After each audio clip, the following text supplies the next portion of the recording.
Selamat datang di channel Di Luar Nalar coy. Kali ini gue bakal bahas peristiwa pemindahan agama paksa umat Islam di Spanyol. Langsung aja coy. Pemindahan agama paksa umat Islam di Spanyol terjadi melalui serangkaian maklumat dari pihak kerajaan yang mencabut umat-umat Islam dari perlindungan hukum di tanah Spanyol. Pada saat itu, Spanyol terbagi menjadi beberapa kerajaan, dan pemaksaan agama ini terjadi sepanjang awal abad ke-16 oleh tiga monarki, Tahta Kastilia tahun 1500 sampai tahun 1502, lalu dilanjutkan Navarra tahun 1515 sampai tahun 1516 dan terakhir oleh Tahta Aragon tahun 1523 sampai 15 setelah selesainya penaklukan umat Islam di Spanyol pada tahun 1492, jumlah penduduk beragama Islam di Spanyol berkisar antara 500.000 hingga 600.000 orang. Pada masa tersebut, umat Islam diberi status mudejar dan diperbolehkan mengamalkan ajaran agama mereka di sana. Pada tahun 1499, Uskup Agung Toledo, Kardinal Francisco Jiménez de Cisneros atau dikenal sebagai Ximénez de Cisneros memulai upaya untuk memaksakan agama Kristen di kota Granada melalui tindakan penyiksaan dan pemenjaraan. Upaya Cisneros ini menyebabkan sebuah pemberontakan di Granada.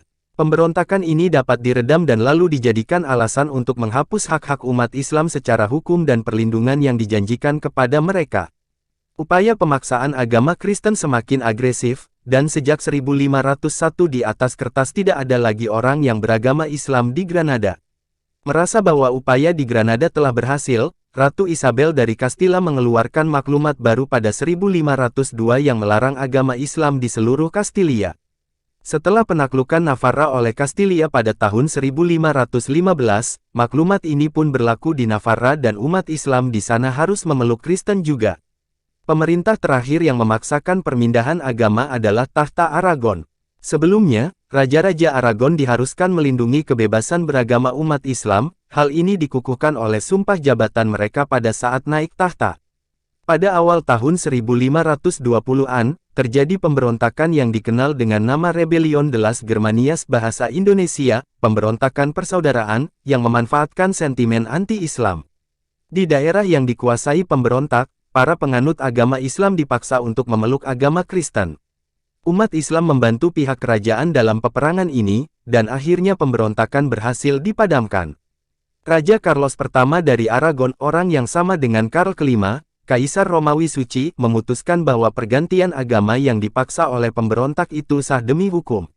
Dengan demikian para pemeluk Islam yang dipaksa menjadi Kristen sekarang resmi beragama Kristen dan harus tunduk pada yurisdiksi Inkuisisi Spanyol.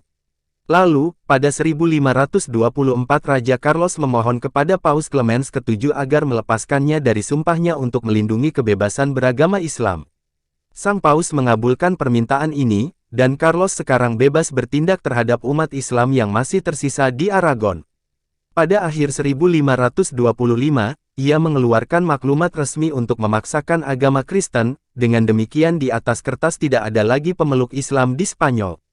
Walaupun secara resmi memeluk agama Kristen diwajibkan kerajaan dan ditegakkan oleh pihak Inkuisisi, bukti-bukti sejarah menunjukkan bahwa kebanyakan mereka yang dipaksa beragama Kristen, dikenal sebagai Morisco, diam-diam masih berpegang kepada agama Islam.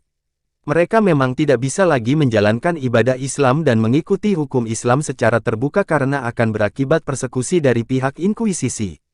Untuk itu, seorang mufti dari Afrika Utara mengeluarkan fatwa Oran yang mengakui perlunya melonggarkan kewajiban hukum Islam, dan memberikan pengarahan rinci bagi umat Islam di Spanyol untuk menjalankan syariah dalam kondisi tersebut. Fatwa inilah yang menjadi landasan praktik Islam sembunyi-sembunyi oleh orang-orang Morisco hingga mereka pernah diusir pada tahun 1609 sampai tahun 1614. Selain itu, banyak umat Islam, khususnya di daerah pesisir yang pindah ke daerah lain untuk menghindari pemaksaan agama Kristen. Namun, pihak kerajaan banyak menghalangi emigrasi mereka, dan sering kali mustahil untuk melakukan perjalanan keluar Spanyol pada masa itu. Sebagian umat Islam juga melakukan pemberontakan, terutama di kawasan pegunungan yang sulit dijangkau pemerintah, namun pemberontakan ini semua gagal.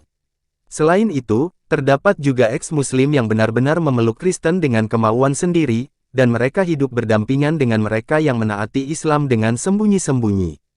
Kondisi ini berakhir dengan pengusiran Morisco pada tahun 1609 sampai tahun 1614.